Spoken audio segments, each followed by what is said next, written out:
Namaste, Galactic family. Welcome back to my channel, IndigoAngel. Welcome if you're new. If you're returning, don't forget to subscribe, hit that notifications bell, and like, comment, and share this video. And today I have a special guest on my channel. She is an oracle. She is a visionary global mind. She is amazing. She is my friend. And I'm so excited that she could be here today as we are going to dive into some controversial spiritual topics, as per usual, trying to push forward and pierce the veil and reveal as much as we can as we are, entering into the realms of planetary grid keepers, gatekeepers, and we are here to bring more revelation and truth through our cosmic conversation. So I would like everyone today to just give a big welcome to my friend, Miss Carolina Alexandra.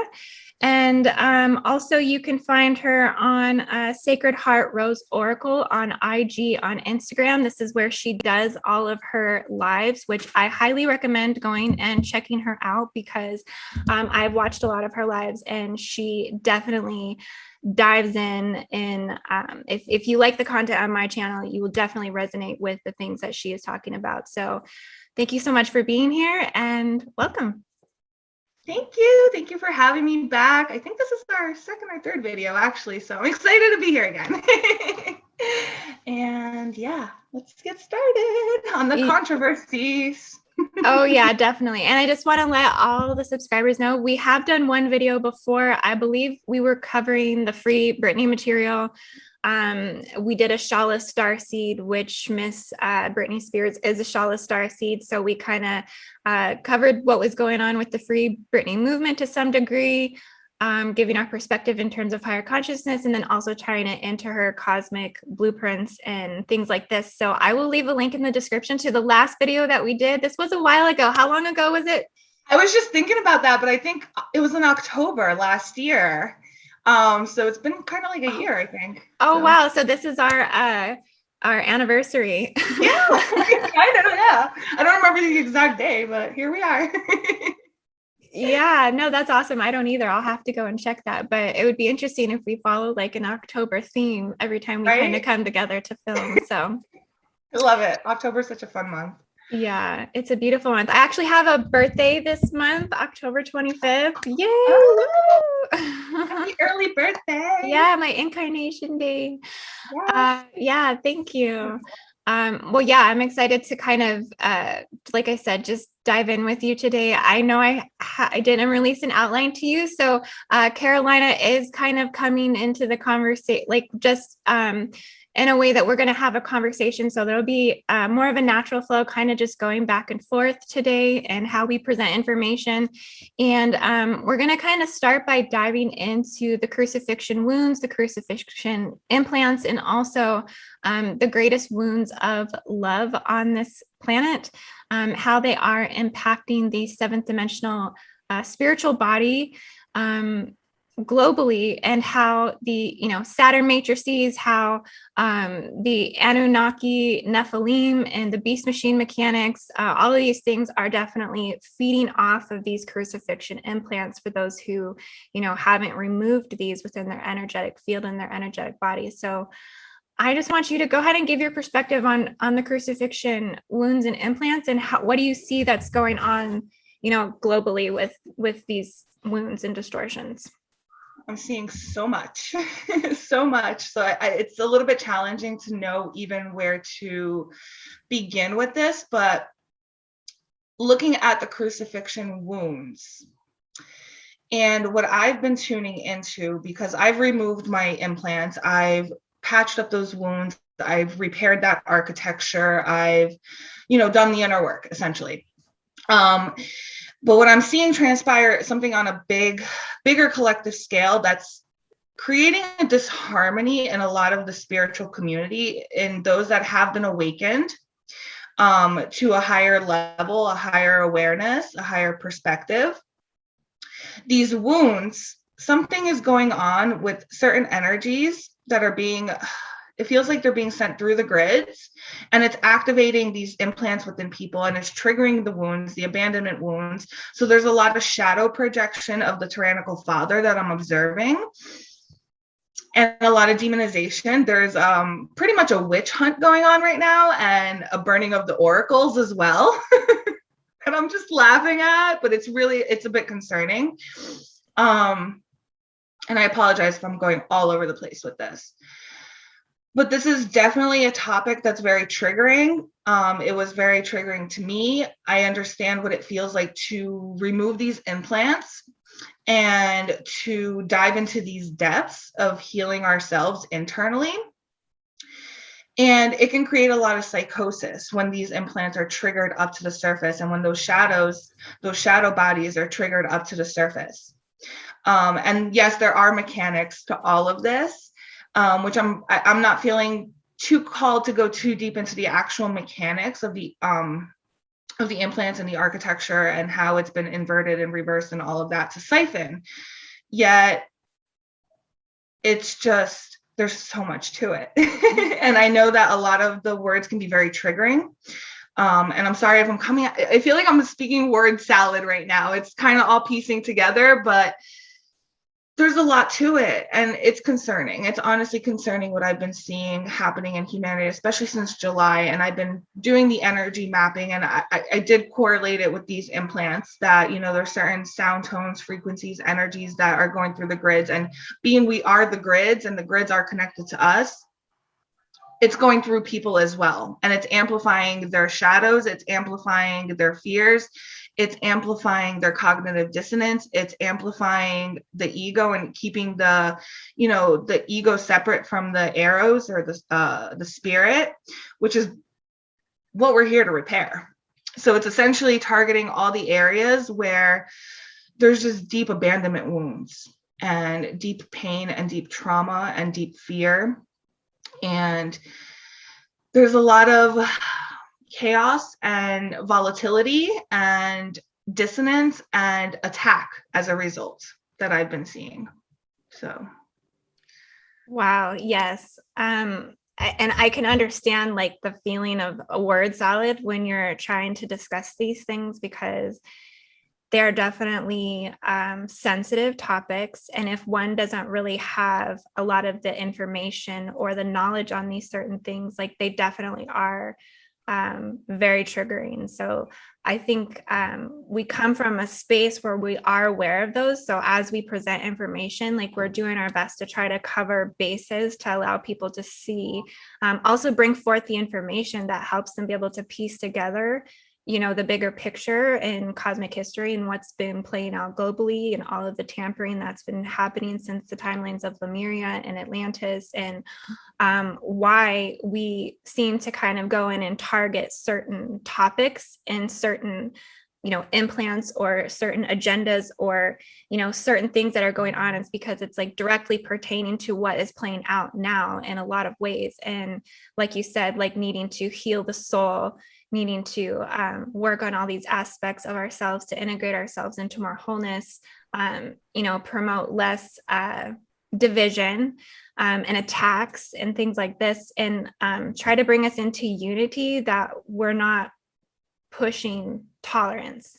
That was something that I was talking about on my channel just a little while ago, was this the idealisms of treating achieving unity consciousness through tolerating versus achieving unity consciousness through enduring and justice, which I think right now justice is playing a huge part in what is to transpire in order to balance out the scales, which seem to be highly tipped into the side of shadow agendas, dark agendas, negative agendas, and implants and seals. The things I was noticing with the crucifixion and implant wounds was that I think it comes along with the corona. I don't even want to say the word Crown of thorns. Yes, the corona, like the actual, it's very mirroring and very paralleling, because it represents that crown, the crown of thorns, which is the crucifixion implant. It is an actual etheric implant that sits in the body that is it's actual like wound, like the Arabian nebulae with the 4-inch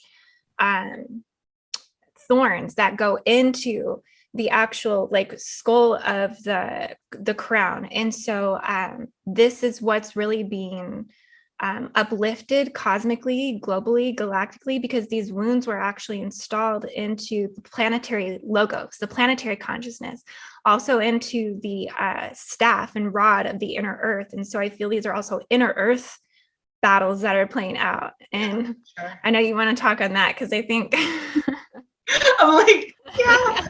This is what we do. We just bounce off one another because it all makes so much sense. But yeah, the crown of thorns, that is one of the biggest crucifixion implants. And what I've kind of mapped with that, and I might be a little bit off on like whatever dimension or frequency or whatever, but it's somewhere in the seventh dimensional frequency bandwidth that this implant is on the etheric level. And when our pure essence, our pure, wholeness starts to come in and starts to flow through the crown and try to like anchor in on the rod and the staff, that the crown of thorn is what essentially sends people into psychosis. And they essentially like keeps that energy like swirling, but it inverts it once it comes in through their own internal structure. So then it starts projecting all that, shadow instead of the pure essence of, Christ. And this is a hot topic right now. Christ, like what is Christ, right? Personally, the way I view Christ or Yeshua is our brother, I was gonna say or sister, but he's our brother. And he came here, I feel, to anchor in a certain template to the rod and the staff on within himself, but also the planetary structure and the dimensional frequencies that he had to descend through and reascend from within. But of course, that whole story has been inverted by religion because they wanted to turn our esoteric knowledge into exoteric knowledge, steal our codes, invert it, twist it, turn it, and keep us pulling us outside of ourselves through our wounds. So there's many layers to it on a human level, but also on a very deep spiritual level too. And I've learned a lot of compassion in this process for people. But also I can easily pinpoint when something is not a pure stream of consciousness and when it's something that it is pure, and where the distortions are within the sound, tone, frequencies, and architecture, and what wounds are being triggered, what shadows are appearing in the surface. I can see through it all. So yeah, because we're becoming so much more transparent. Yeah. And this is what happens as the veil becomes more removed and as we attain more higher consciousness to be able to see deeper into these things. And we also become, I feel like personally, I've noticed I've just become more raw and more numb to the delivery of just being so love and light, or just being so, I've started to see a dimensional distortion of many, many layers that sit behind the love and light campaigns. Oh yeah. Yeah. And so very toxic. Yeah, I feel like I stick my head out to almost get chopped off just talking about these things, because, the love and lighters are going to come with their pitchforks, but really there are fear-based propaganda and fear-based agendas that sit behind some of the love and light. I guess you could call them programs, or timelines that run, or just intelligence streams that run. But there are a lot of distortions within those as you get into the cosmic revelation or celestial ascension of things. And then when you get to those levels, you realize there's an entire network of distortions and polarity, international polarity consciousness that plays out into the cosmic realms and information and nets and frequency fences. There's frequency fences in the cosmic realms as well. Prison cells and additional trauma bodies that extend on a cosmic level that we have to work through. And so it's definitely a huge process of decoding, staying true, staying in alignment to your own gnosis, staying very much within, but even that's being tampered. People not being able to distinguish the difference between what is their inner voice and what is not, coming through subliminal tampering in the grids through do's and through dumbs and through psychotronic spiritual warfare that plays out on an electromagnetic level within the neutrino, scientific mad scientist tampering that's going on down in the South Pole, all these things, right? Like they're actually altering the subliminal messaging so people can't, I mean, because I've heard people say like, oh, I was going to go and get the JJ Elixir special, but I wasn't wanting that. And all of a sudden a voice came in my mind and started telling me that I needed to do it. And then here people are doing it. And then they have JJ Elixir special remorse going on, and they're wanting and needing to drink, pine needle tea to try to detox and, take bentonite clay baths. And, and I don't judge anyone. Like it's everybody's own journey and everyone has to figure it out for themselves. If you felt like you were in alignment to it, maybe you feel that you were tricked subliminally through MK Ultra Special 101 that came through the grids and knocked your butt out. You know what I mean? Like, so I mean, really, like you said, holding compassion for everyone's individual process with this, because it's tough and we're in a tough space right now with all of this for sure. No, absolutely. There's a lot of programming and a lot of, time capsules I've personally mapped even through Atlantis and Lemurian timelines where, I saw the fragmentation of the consciousness of the architecture take place, and I saw the result of it. And I saw even the roles I've played in it, right? Because at some point it's like, we have to take responsibility too, because. Thank you. Thank you. Because we do. The way I'm seeing it is like responsibility. What is our ability to respond to what's happening or what's being presented? Are we quick to react in emotions? Because then our emotional body is getting triggered and we're just erupting instead of actually, sitting with ourselves and observing, like, why do I feel all this energy bubbling beneath the surface because of what's happening over there? Like, what is this trying to teach me, right? And that's one thing I've been practicing this whole year is asking questions.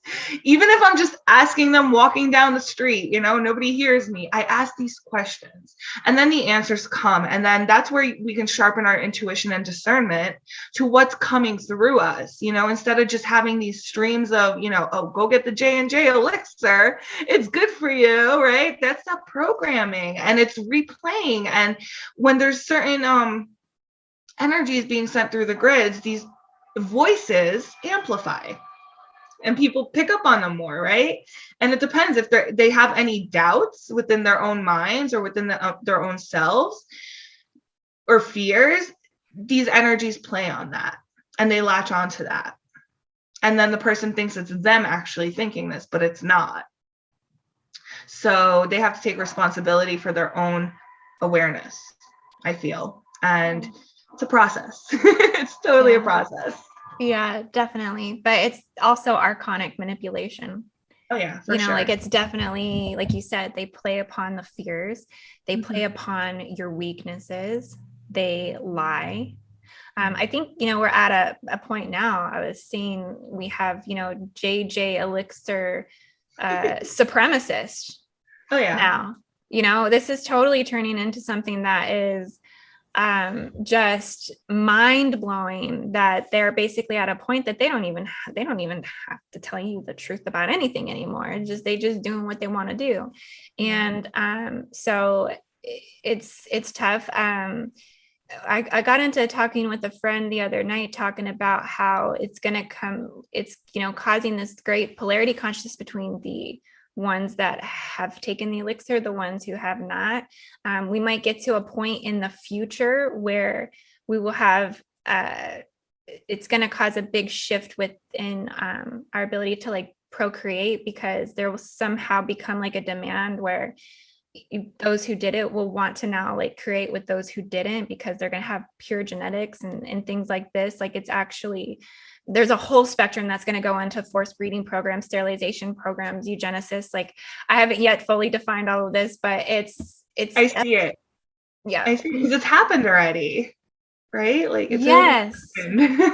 We're just on like historical loop cycles repeating and repeating the same traumas. And so that's why I do kind of push the narrative a lot, that we have to really go back to understanding Mu, what happened in Mu, the nuclear warfare that happened in Mu, the separation of the sexes, the separation of the fifth dimensional, incarnates, and what happened there, the forced breeding programs that happened there, because all of this has to do with everything that filters and cycles through our consciousness to this day. The intergalactic slavery is such a huge wound that ties right into the crucifixion wound as well, and continues to feed the Saturn matrices.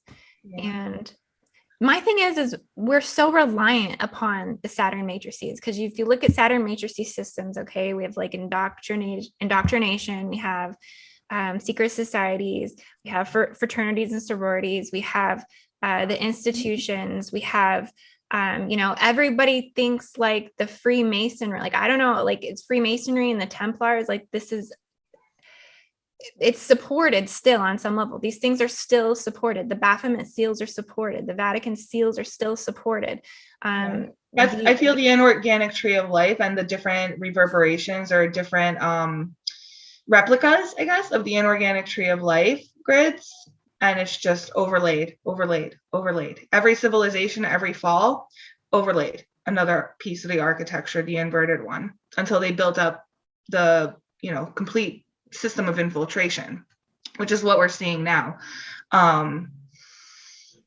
That's how I've been kind of feeling into it. Can you talk more about what you're seeing within the overlays and the overlays and the overlays? Like what can you allude into that a little bit more? Yeah. Okay. There's a lot to it. So I'm like, where do I start with this? The way I've kind of been perceiving things recently, it's like within the core, everything is energy, right? So sure, we can call things evil, but the truth is it's not really evil. It's just anti-life, right? Within the core, that as our human perspective, we see it as evil because we don't understand that or how it can possibly occur. But then we're also within the system overlaid with the inorganic tree of life grid, the 10 Kathara tree of grid life, which pulls. It's literally the architecture of the beast machine, which also I feel has shifted our rod and staff, which is why our planetary axis is on a 23-degree tilt, right? So we're not even facing true north. But and that's the fallen Yahweh system. That's right? The fallen Yahweh system. Yeah, that's overlaid on top of everything. And within that structure, you have the different, Templars or the Masons or the Vatican or, the different systems. And I feel like the way I've kind of seen is like each system, in a sense, has its own 10-degree Kathara tree. Like the Kabbalah has its own tree. There's a few of them. There's a few of them I've seen. But it's all essentially one structure, right? And then it's like overlays of the same structure from civilization to civilization, or from civilization to civilization.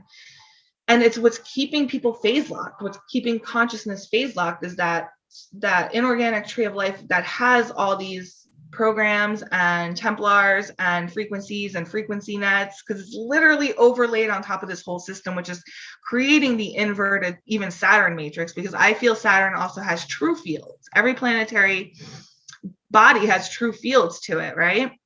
But it's all been inverted. So I feel there's just so many layers to it. I don't even know if this is making sense. Let me know. I think it will make sense to those that are familiar with the terms and the vocabulary and in a lot of the information, those that are, but there's also a lot of people here that are learning as well. So just I think you're doing a great job explaining it like the best way that, I mean, because it's just your it's already like an innate understanding for you, so you're just expressing it in that way. And I think those who are, ready to hear the messages will definitely understand. And sometimes it's just an activation that they're receiving. They might not even understand the words, but it's just what you're transmitting. It's the energy behind the words. Because one thing I've realized is, yes, our vocabulary is shifting, and we're starting to realize, even if you're just awakening, right? If you're just opening your eyes for the first time and starting to realize, there's so much more energetically happening. Sometimes it's the words, the linguistics, that if we try to go galactic too soon and apply galactic terminology, which is a higher frequency linguistic, to our, language now, there's that dissonance, right? So it really is about feeling the energy that's coming through, as opposed to trying to define every single term or label. Because I personally feel at this point in time, we don't have a full linguistic spectrum to be able to describe the actual everything that we see and feel and know, so it is challenging. And I've noticed this as well, because a lot of words, they're neuro-linguistically programmed to trigger people because of all the, inverted definitions and inverted programming. So there is that aspect of the MK Ultra where that neuro-linguistic programming and the sound from people speaking certain words, it triggers the implants within people too. Yes, absolutely. It does. I wanted to talk just a little bit too. So the crucifixion wounds, so these were actually implanted at the start of the Piscean age. And so this is what holds the deepest wounds of psyche of the planetary logos. Now, I feel like this is what's being re-encoded now. Like as we come into the Aquarian age, it's a very slow process, but I do feel that this is actually happening globally. A lot of people are, busting through that seventh dimensional seal. They're being to identify the belies, their beliefs, and they're able to kind of see the crucifixion implants. But it's not just the one on the crown. Like there's also, you have the wounds in the hands and the feet. You also have the lashings on the back, and also the one that's in the side of the rib cage, I believe it is.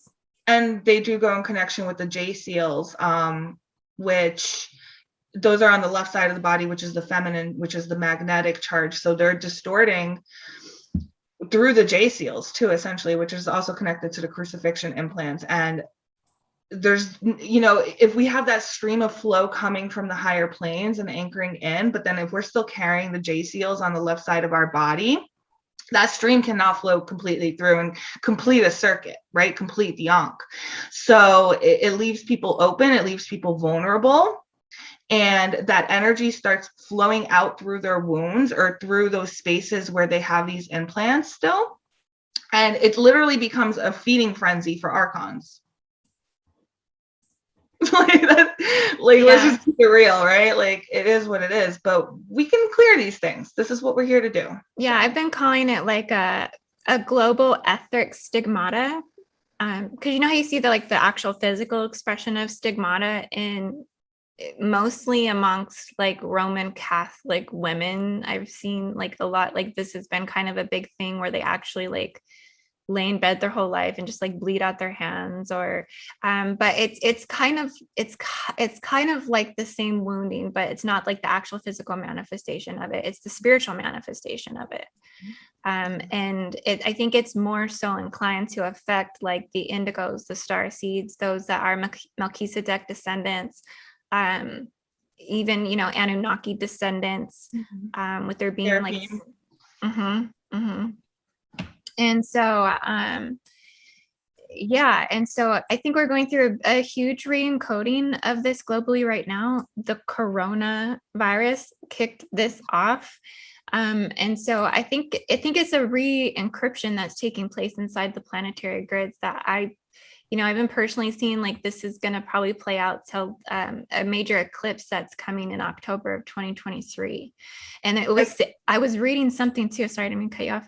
I was reading something too that's saying that in order to kind of break this curse, that it has to be an eclipse and an earthquake is to take place at the same time in order to break.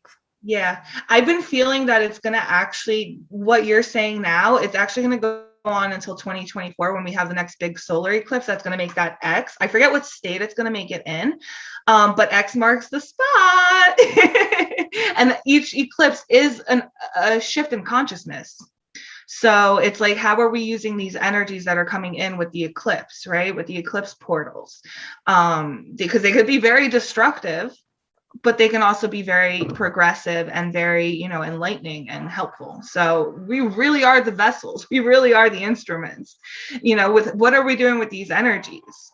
Yeah. But unfortunately, there's also infiltration that we're dealing with. So what do you think a life would be like here with a world that wasn't carrying, you know, crucifixion wounds and wars with blood and water and broken hearts and incomplete souls? Like, what a what a world this would be.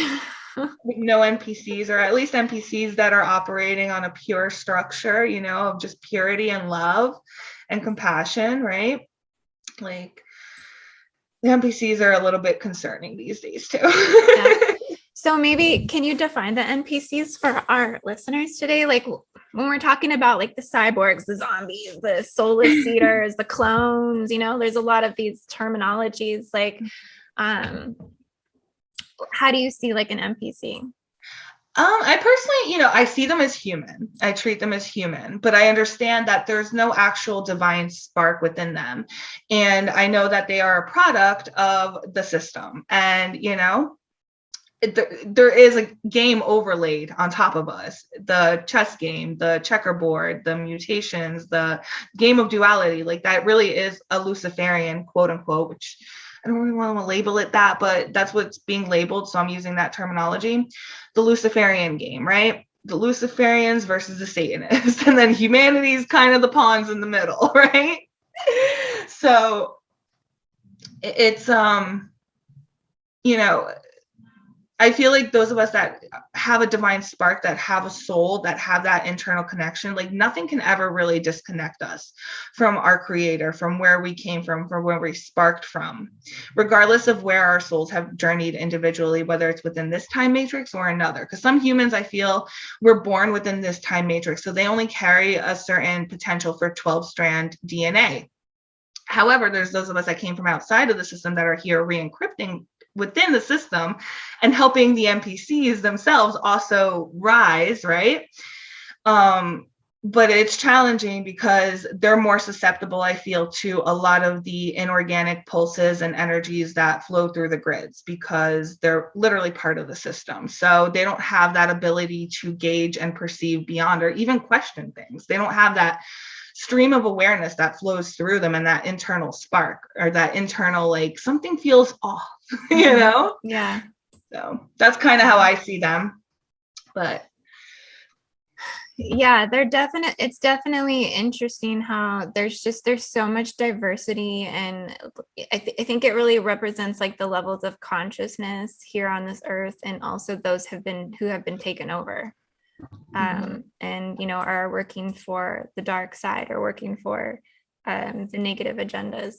I'm really shocked with Joe Biden, like the things I've been seeing with him. Like it is scary to watch him right now. I'll be honest with you. I can't even watch him. Like literally, I don't see any spark of purity or light in that being that people think is their president. Like there's nothing inside of him. He's literally a puppet, and there's literally a puppet master behind the veil puppeting him. Like this is not just an analogy, it's not just a metaphor, it's the actual truth. Like people don't want to accept it, especially if they're still within the, you know, right versus left wing paradigms, right? It's yeah. We gotta take responsibility for ourselves, because the government is a reflection of our own shadows and where we've given our power away to. That's the ultimate conclusion I've come to. And it's like, we can sit here and be like, oh, okay, I'm the victim. Oh my God, they're mandating everything. But no, know who you are, know where you stand up, say no, right? Stand in your authority. You don't have to fight anybody. You really don't even have to fight. We just have to stand in our truth and our authority. And it literally shifts the grids like that. Even on such a deep energetic level, I've realized that we aren't even conscious of it 99% of the time until we do become conscious of it and aware. But it's like when we're truly in that heart resonance, it literally shifts the grids. Yeah, totally. Like I've been feeling the same. Like it's all about getting your vibration up, knowing who you are, knowing what you're aligned to, being connected to your soul purpose, your soul mission, what you came here to do. All of these things are going to assist you in the process of allowing those things that were no longer in, resonance to your higher aspects of yourself fall away, and you will continue to rise up. And that as you do that, you will start to reconstruct your life. Your life will deconstruct, and then it will reconstruct and deconstruct and reconstruct. And as it reconstructs, you'll just be continuing to call in more and more things that are allowing you to exist more consistently in those higher timelines. And it's the same process as you look at what's going on here with the, issues of our government and all of these things. Like I was saying, I personally feel like I'm not affected a lot by a lot of the things that are going on. And it's just because I've made so much construction and deconstruction over the last 4 years that I've gotten myself to a different place, that things are not directly impacting my life as severely as it is other people. And so, that's what's great about being able to rise up in supporter consciousness and being able to assist others in making their way to get to these same spaces as you. So I think that's kind of the whole point of it all, really, at the end of the day, is like, help yourself first, and then you can turn around and kind of help others. Right. I think this is what is still feeding, though, the crucifixion wounds. Like we talk about, like, the savior consciousness, like not helping your first self first, and the wounds of the savior consciousness, or the hero savior consciousness, is a form of giving your power away, and it's a form of just believing or waiting for someone to come and save you. And this was some of the issues I was talking about with the Galactic Federation and things like this, is that a lot of their followers at this time are Christian-based galactic consciousness, where they're still carrying in the savior consciousness wounds, the crucifixion wounds, the crucifixion implants, because they're still believing that someone's going to come and take care of and clean up the mess for them. I just want to reinstate too, like, I've never said that the galactics are not assisting us. They are assisting us, but I think we have to come and realize that we are the first generation of galactic embodied beings here now, and that they are already within us, and that they are already assisting us spiritually, giving us the knowledge, the intelligence, the empowerment, the courage, the wisdom, for us to then apply that to our reality here and anchor the advanced intelligence systems of galactic consciousness. And well said. Well said. Yes. I feel you. Absolutely. That's what it is. It's like, they're not out there. Like, they're here. We're here. Right. And it's like, we have to just know who we are, because when we come into this system, the system knows who we are before we know who we are. Right? Like, it knows our energy signature, it knows who we are, it knows the templates we're taking on, it knows the stargates we're traveling through. And it literally sets up booby traps everywhere for us, right? On the way in and on the way out. On the way, right? It's true. So the crucifixion implants are some of the deepest ones, and those are part of the quote unquote booby traps. And it's like, this is something I've realized, and I'm about to go really, really deep with something right now. So this might not be for everybody, but something I've realized in the process of death, there's an organic process to materializing, and there's an organic process to dematerializing. But what I've noticed in my journey this lifetime is that when we go through a process of death, these booby traps that are etheric, that are astral, they literally keep us trapped in these cycles of reincarnation, to be fed on, to be a food source. And it's through those implants. Like, if you're deep, for example, I'm going to give an example now. If you're deeply into religion, and say you're Catholic and you believe Jesus is the only way and he's the Lord and Savior, if you were to pass away, that's the program that gets projected through the astral planes as you're beginning to dematerialize and go into more of a spiritual body, back into your spiritual self, right? But in those planes, in those frequencies, in those dimensions that have been hijacked with the programming and the implants and everything, if somebody sees that, they go into that, And it's like getting the white light, right? The white light pulls you in, but that's the reincarnation system. That's literally the reincarnation system, which has been hijacked. Yeah, can you allude a little bit more into that, because this has been something, and like you said, this isn't for everybody. So you may or may not agree with this, and this also may bring up fear of God wounds. Okay, to talk about this very, very deeply. And this also was inserted through monarchy seals, Vatican seals, all of these things, which were purposely done to, take the connection that you have with source and creator. So I just wanted to disclaimer, something's coming up that's gonna, but yeah. So go ahead, please allude on that a little more, because that's a really good point. Well, what kind of wants to flow through now is just kind of say that death itself is an illusion, right? It's a changing of form. We drop our physical bodies and we become spiritual. We begin, we go back into our spiritual form, our truest essence, right? But then there's things that try to trap us here. So we don't reach that point of the dematerialization process, and we end up getting recycled back into the system. And a lot of this operates through the implants. And through the programming, and especially the crown of thorns. Because if you can't, there's so much to this. Okay. Can you allude more on the white light though, and those particular that construct? Yeah. Well, it's basically it's an artificial white light, which were aware of: false light, pure light, true light, false light. It's a false light. It's an artificial white light. And when you start to pass away and you start to, there's so much to this, but go through the internal spheres so you can reach the stargate of your heart, because I've always felt like home is where the heart is. Like, that's our stargate home. But if we're running all this programming and implants and everything, and they're literally blocking our stargates with these implants and seals and Templars and everything. So it connects to that 10 tree grid of life too, but that's an internal architecture that we have to break down.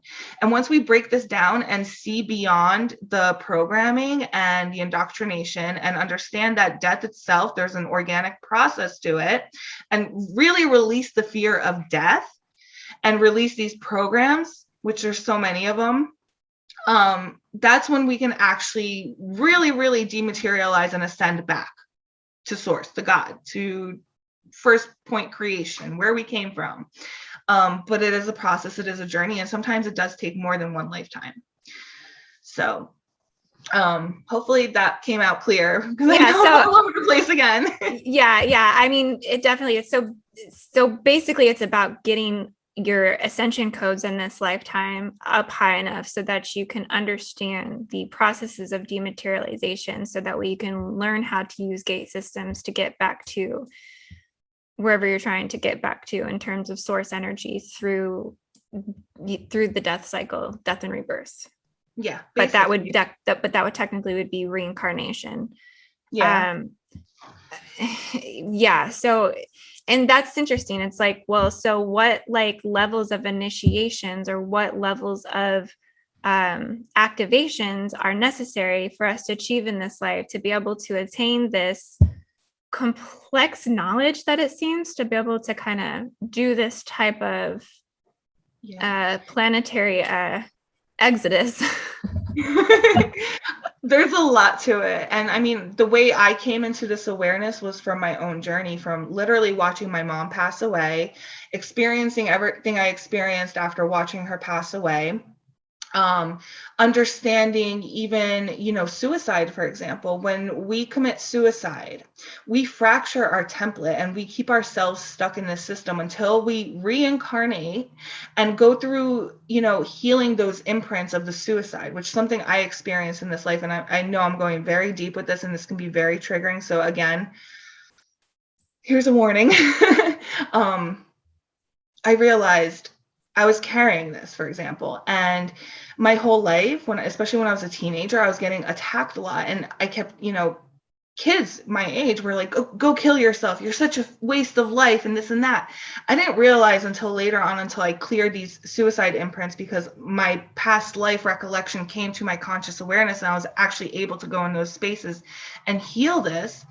I didn't realize that what was happening outside of me was literally a reflection of something that happened within myself that was so deep that was not even in my conscious awareness.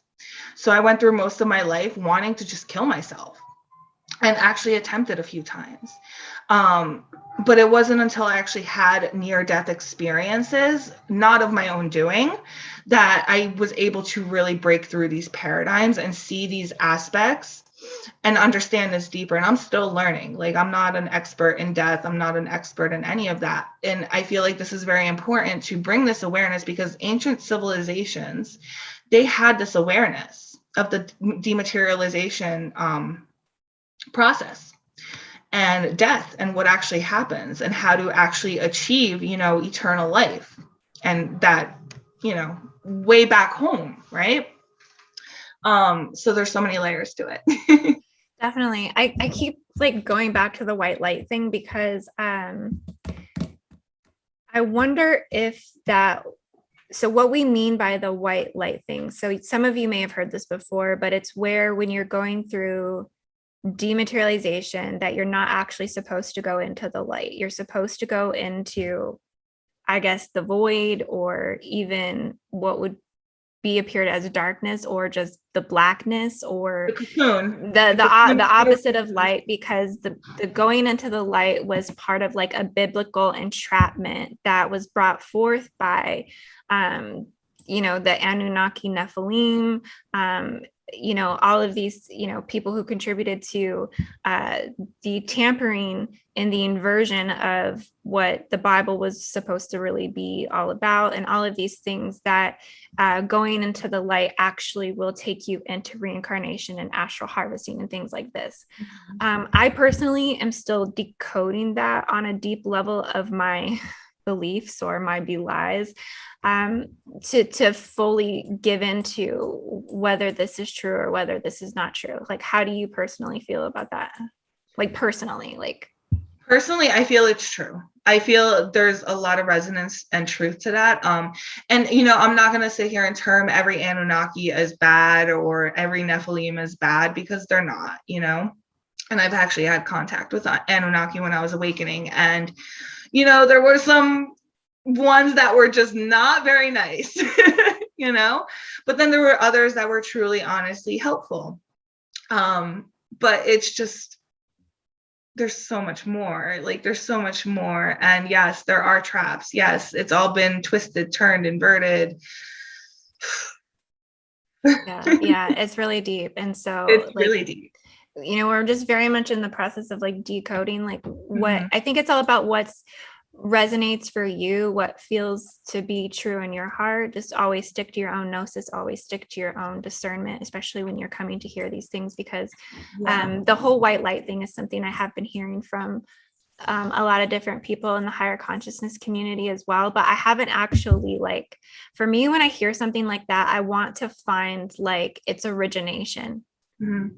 I want something like scientifically, almost on some level, like something like to like something even logical, even like something, even though that seems like the opposite of multidimensionality. But for me, like, I like to like combine these realms, because I think that's important, because in order to be able to actually anchor galactic consciousness here, because we get so ultra spectrum, and I've been there. I've had synapses burn out. I've been floating away, like leaving literally the Earth's astral field, like letting completely go of gravity. Like, I've been in those places, but I also was the most frazzled and almost a little unstable and ungrounded. And so it wasn't until I kind of, was able to, I guess, become more whole or more balanced within my human qualities, even though I do often see them as a limitation in a lot of ways.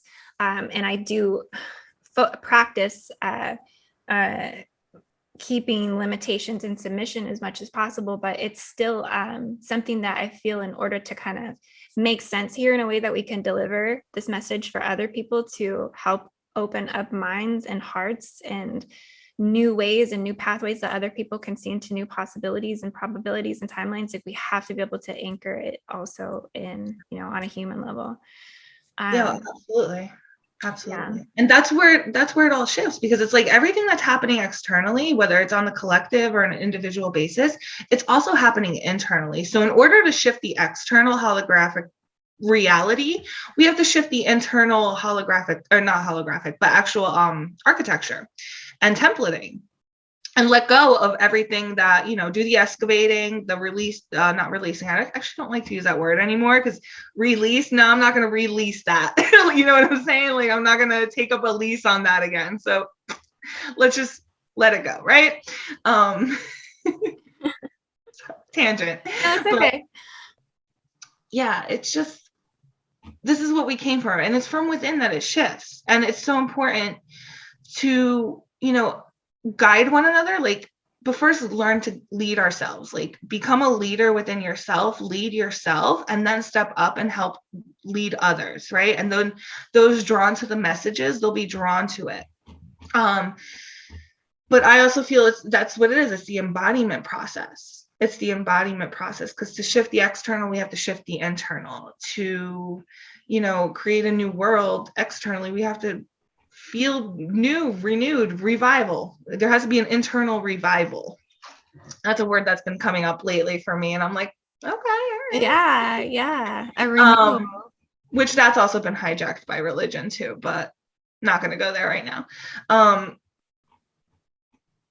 just completely lost my stream of consciousness. That's okay. So I mean, it's actually like a conglomerate of implants that kind of come from the Piscean age, the Atlantean timeline, that we're all becoming super cosmically conscious of and aware now that we're kind of heading into the 6th solar sun, or the 6th sub race of the 6th root race, which I think all of this stuff becomes imperative, because we're actually trying to help and assist and prevent like these types of wounds to be, descended upon the unborn, the races and the beings that haven't come here.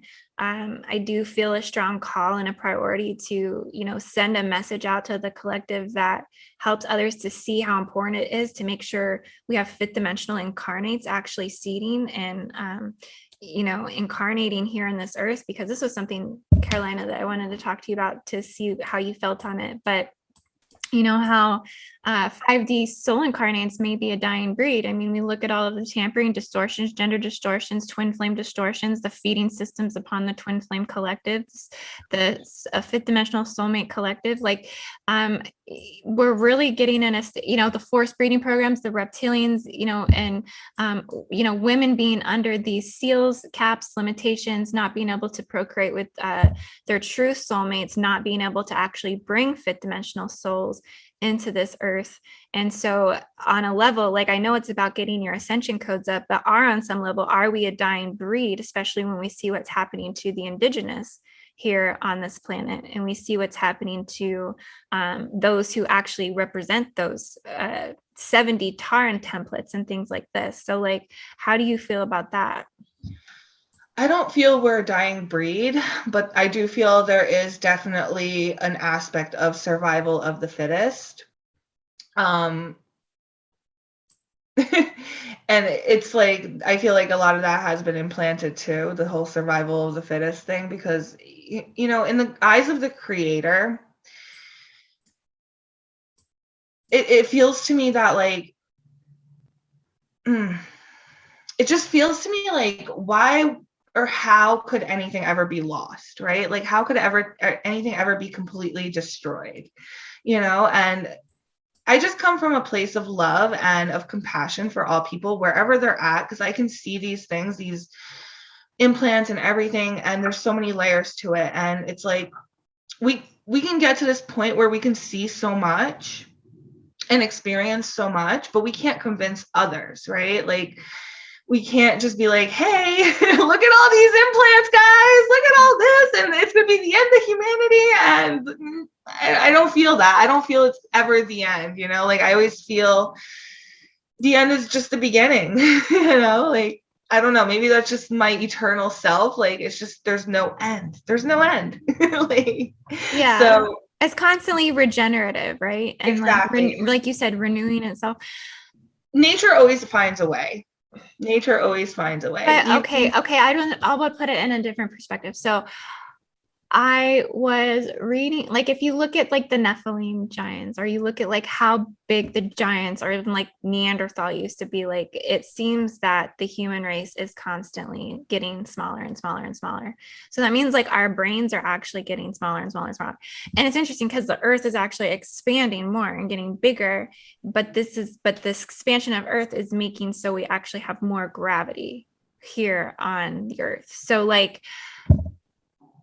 I'm wondering if the earth is becoming more dense, we are becoming smaller, our brains are becoming smaller. So I guess a level of de-evolution on some plane, timeline, or reality of ideal of a picture I'm just trying to create, right? If this is true, that could this explain why things are happening the way they're happening? I mean, absolutely, it could. And it's like the Russian doll effect. What's the Russian doll effect? You know the Russian dolls, you have the big doll, and then you have a little bit smaller doll inside of that one, and then you have a little smaller doll inside of that one. Like, that's kind of how I see it, you know? Like, the planet herself, she's a sentient being. Every planetary sphere, everything has sentience. It's conscious. It's consciousness. And yeah, she's expanding, she's growing, and it's a beautiful thing. But I think personally, my perspective is we're kind of at the densest place as human beings. If we were to be any more dense, we wouldn't be human. And I feel like we've been there, right? Like and that's kind of like why we might be at the brink of this transhumanism agendas, you know? No, absolutely. And that's why I feel like this is the densest. Beyond this, it's transhumanism. Beyond this, it's robotics. And yeah, that's what some psychics are saying too, is that, you know, the next go round of souls that are coming in aren't going into biological bodies, that they're actually going into, you know, mechanical systems and AI systems and things like that. That's why I was expressing the importance, like, we need to actually take our spirituality so seriously, and the value of our worth, and the rebellion of the forced breeding programs, to bring in fifth dimensional souls and incarnates, and also to remove the Vatican implants and the monarchy seals that are placed upon the unborn children, because this is what ties them to the crucifixion wounds. Oh, it just came full circle. It's true. No, it's true. And I feel that too, like, we are technology, right? We are technology, and we are organic technology. But it's when we can spiritualize our dark matter templates that we can actually bridge the realms and pierce the veils and actually heal and bring healing and really ignite our organic technology, which our organic way of being, we are tapped into 12-dimensional frequencies all at once in an embodied body. And we have all these perspectives happening all at once, and we're able to anchor them in and live in perpetual balance with nature. That's where it is. We need to return back to that perpetual balance with nature. Yes. All of that to just get to something that's so simple. Right? Oh my gosh. That's really the key, is simplicity. Yeah. Simplicity. Yeah. Simplify everything. And that's the thing. I know people, you know, when I started awakening to the deeper galactic stuff, I went into a lot of like the galactic teachings, and there was so much that resonated, but it didn't make any logical sense to me because the linguistics shifted, right? So I'm like reading it, I'm like, my brain is scrambling, and I'm like, I just need to simplify this, right? So take in whatever, but just sit with yourself and allow your own internal grids and structures and stargates and everything to start to activate. And then things will start to flow up, and, you know, do the internal work. And that's where we can actually anchor in those 12 dimensions, those 12 frequency bands within ourselves, and project a different hologram. And we don't dark flower, meaning our hearts don't shut down, they open up. And that's where you get the sacred heart from, the higher heart, the higher mind, into the body, into the system. And that shifts everything. So we don't need to merge with robotics. this technology is an inversion of our technology, of organic technology, and it's actually a digressed technology that's been around since the time of Atlantis, but in different forms. Yeah. Well, everything that's playing out with the dews, everything. This is all ancient Atlantean. We're seeing all over again. Oh yeah. Mm-hmm. So what would you say then to like what's going on with Elon Musk and Neuralink and he's full on Archon. He is a full on Archon, period. And you know, people don't realize, but they're already linked up to an AI hive mind. If they have a stream of, if they have these implants, they're hooked up to the AI hive mind, period. Yeah. Like, and it's not to fear, but this is why we're here bringing this awareness, because we've seen these things, we've experienced these things, and we've gone through these things, and we're here, you know, leading ourselves and coming together, but at the same time, like saying, hey, you guys, you can do this. You know, like there's still more to expand into. It's never ending. And we don't know everything, but like we are the technology. What more do we need? You know? Yeah. Well, and that's why I said it got so harder and harder to watch Joe Biden, because I'm like, you know, I think he took his JJ Elixir special one-on-one on the on like live TV or whatever. And you know, and then this is how they're also controlling us through the nanotechnology. So I'm like, this is how they hijacked him. They cloned him and then hijacked him, you know. So the cloning thing, I've had some recent intel about cloning and how that kind of operates.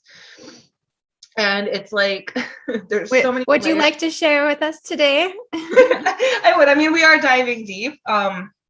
But I came across somebody's video recently that was actually sent to me, and I was listening to her, and she was explaining everything she's gone through with, you know, her genetics being stolen and her being cloned, and how these clones are operating in, you know, a different time and space, essentially, which is like a phantom matrix. A lot of people refer to it as the phantom matrix, and how these clones get abused by the, you know, abusers that take our material, take our codes, take our genes, take our blood, and basically clone us, and then try to infiltrate us through the clones. So they try to puppet us and actually abuse us through clones. Interesting. Yeah, absolutely. Yeah. So, I mean, there's so many more layers to this too, because obviously we have celebrities that they were cloned and now they're just pure archons, but it's just, there's so much more to it, and it's happened to all of us. Like if you're in this system, they have your genetic material, they have your codes, they know who you are, and they can absolutely use that and create a clone of you in a fake holographic overlay phantom matrix and abuse that clone. And then you feel what's happening because it's your genetic material that's within that inorganic clone, essentially. Yeah, and also with the elixirs, they, you know, using the aborted fetuses and things like this, like that also plays a part in the cloning, I feel, as well. Oh, for sure, for sure. It's so sinister. It's literally so sinister. That's what I'm saying, is being able to talk about these things without getting triggered. Yeah, you know, I think that's where we're going. We're going towards a space where we can now actually talk about the dark agendas and talk about what's going on in the shadow and talk about what's going on in the negatives without getting triggered. The moment we can do that, the moment we can share information in these types of shadow realms, you know, where we start to kind of bring back some of our empowerment, because we can get a clear understanding on what's going on here. And that's a hard space to get to, because this is trigger city. This is trigger trauma city. Yeah. And this is like the yellow brick road to MK Ultra special. Hold on, my lighting. I'm sorry. I don't mean to be all red, but my lighting is just. But yeah, it is. It's yeah, guys, we just want to, like, she has a lighting issue. So her face is a little red today. It's just because she's sitting by the window and it's the best space in her house for her to actually be able to have better light. I don't know. It's just no matter where it's the camera light, because there's a light on the camera and I don't know how to turn it off. So maybe it's the camera light, but whatever. Anyway, I just feel like I'm getting more and more red. No, it's okay. Well, I'm just going to kind of wrap it up just because we've been talking for an hour, and I would like to continue to have you on, just to have more cosmic conversations with Carolina, because it has a really good ring to it. And I really love that you have a lot of deep insight, and you are down with the get down. And so I mean, I love that about you. And I just want to say too, if you guys have not watched mine and Carolina's last video on the Shaula Britney Spears, you gotta watch it, because it just exemplifies Carolina's personality, which is just really carefree and really fun. Because in the beginning she comes in and her hair is like this, and she's like and she's like spitting it all out everywhere. And it was seriously like the funniest and the cutest moment that me and her still chuckle about to this day. So yeah, we love to share those moments with you guys. Just to know, like, we are lighthearted. We do wear our hearts on our sleeves. We do love and care about humanity. And I know, like, my messages personally have came across as harsh at certain times, but I feel like sometimes there's just like no other way to talk about the level of tampering and nefarious forces and beast machines, Saturn matrices, things like this, without sometimes coming across in the way that I do and we do. Is there is a serious nature to this. And I've never been one to honestly sit around and just promote like, oh, love and light, oh, love and light. No, because I'm not feeding denial of community city. And so that's just where I kind of stand. You either, you love it or you don't, but I'm here to just speak my truth and speak what I've been guided to share with you guys. But yeah, having all of that said, I just want to ask you, Carolina, would you like to leave our guests today with anything of message of hope, or how one can, look through all this and still get to a place of balance and neutrality within them? Of course. I get it. It's hard to open our eyes, right? And to really be able to see like what actually transpired and go through all the different time capsules and all the different spaces within ourselves and our own shadow, and really bring love and compassion there, and really balance our inner pendulum to where we can get to this place where we can observe these aspects and compare notes with one another, and then see a bigger picture and not be triggered, right? Like that's the key, is just to heal the wounds, because it's only through the wounds that we can get triggered. And it's not hopeless, it's not a lost cause. We were never abandoned, right? We feel that way, like there's deep abandonment wounds that get triggered, especially through the crucifixion implants and everything we've been sharing today. But there's so much more beyond that, and we're so much more, and we shouldn't allow the system to make us feel small, right? Like it's a journey. It's literally a journey. Like we're very much human, and it's okay to be human in all the alpha and omega spectrum, but also learn and understand that there is a place of peace that is eternal within. There is, and that's where we need to just be in our hearts, and also set up our boundaries and not take any of the nonsense, and stand in our sovereignty and say, I do not consent to this. Yes. Period. And we would like to thank Southwest Airlines, United Airlines, and whoever else joined the bandwagon. Thank you, pilots. So I mean, there's our hope right there. Like this is how I think the galactic forces are working within us. Look at our pilots; they're up in the sky. They're the closest to the stars all day, and they're the ones coming forward. So I mean, I think we will see moments of what's the word? Victory and justice. Absolutely. I have my justice lady here. I don't know if you've met her. Yes, hello. I don't know what her name is yet. I'm just calling her Miss Justice, but Miss Justice. Yeah. But yeah, it's that balance, right? It's the balance, and hold people accountable. Hold them accountable. Like when we can see these things, we don't need to necessarily understand all the mechanics of this universal time matrix, which Sure, if we want to, we can, right? It's becoming more and more clear every single day, and we all have this very deep, beautiful book of wisdom within us. Like, we are a book of wisdom, and we are the original emerald tablets. Yeah, of course, Yeah. right? The emerald ray, the emerald tablets, and then, there's just just take lots of deep breaths and hug some trees, guys. We'll be okay. Yeah. Water and hugs and compassion, and just try to be a compassionate observer as much as possible. And even if we do get triggered, which I still get triggered, I'm sure IndigoAngel, I don't know. But Indy, you can call me Indy. Indy. Some people call me Indy, some people call me Amanda, some people call me IndigoAngel.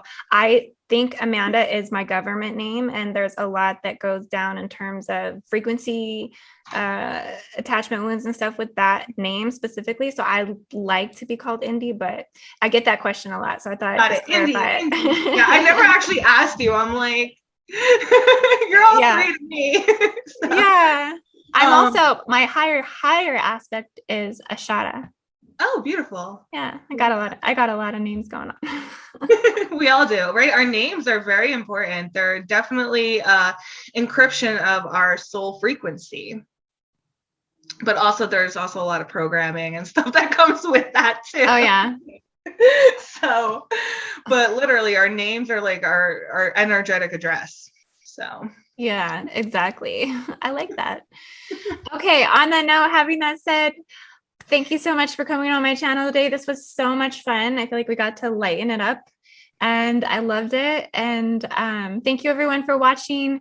Be sure to, again, like, comment, share this video, and go check out Miss Carolina on IG at Sacred Heart Rose Oracle. Sacred Heart Rose Oracle on IG. Okay, awesome. Did I say it right? No, you're good. You're good. Okay, yeah. Okay. All right, guys, we love you. Namaste and peace.